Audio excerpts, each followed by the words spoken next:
Hey guys, Callie here to take a closer look at the Call of Duty Infinite Warfare reveal trailer. Obviously, the big thing here is the series is going to space. And basically, the story is the UN has joined forces against this evil group called the Settlement Defense Front, who's trying to control all of the resources in the solar system. But one of my favorite things about this trailer is this ship, the Jackal. This is your personal ship. Infinity Ward told us it can go from one mission, you see it here on Earth, going through Earth's atmosphere, into space, dogfighting in space, back to your carrier, and on to the next mission, all without loading screens, which is super, super cool and really opens up this world. But they also said that the Jackal combat isn't really a focus of the combat in Infinite Warfare. They're really leaning into traditional Call of Duty boots on the ground, gun in hand gameplay like we've seen before. This scene really shows that. On the left there's a guy taking cover, you have your squad, you're moving forward in this dusty battlefield. I mean, we've seen all of this before. Even the weaponry looks typical Call of Duty, not really far future sci-fi. This weapon looks pretty normal. The weapon you're holding here looks pretty normal.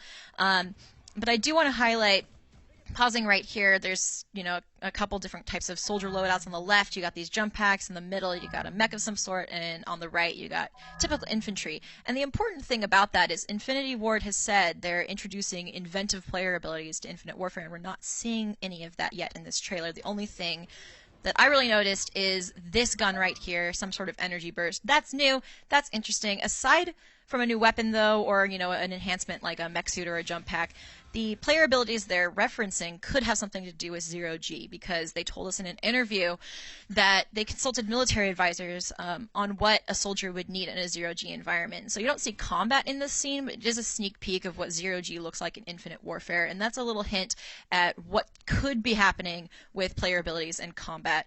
Moving on, there's a giant mech fighting a tank. Cool. Not new to Call of Duty, of course. The thing I do want to highlight is this really awesome grappling hook takedown. Grappling hook isn't new either. That we saw that in Advanced Warfare, but this is important because this execution is using the unique environment of space, obviously, no oxygen.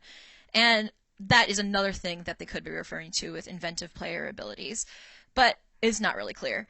The other thing I want to highlight is not all of this traditional Call of Duty combat is going to be taking place on Earth, not at all. You see this sort of asteroid rocky surface. It could be Mercury. It's pretty close to the sun. But on the right, you see a vehicle that's parked on the surface. And the important thing about that is it indicates someone's landed here. Later on, we see Saturn, possibly from its moon Titan. We're on some sort of surface. Again, the important thing is we're on these other planets. They've been colonized. And we're going to see that traditional Call of Duty gameplay in a different environment other than Earth. And this environment of space is where that uniqueness comes from. As for the story, it's hard to see, but there's some text here at the bottom. There's a date, 31/01/26. Obviously not going to be 2026, but we get some idea of the time frame.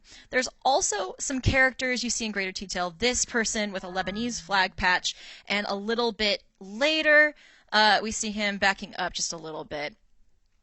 We see him with a British flag patch, and it's not clear. These seem to be protagonists. They look to be helping you in the first-person perspective. And Infinity Ward told us they want you to connect with the characters in this story. It's global, but they want you to feel connected.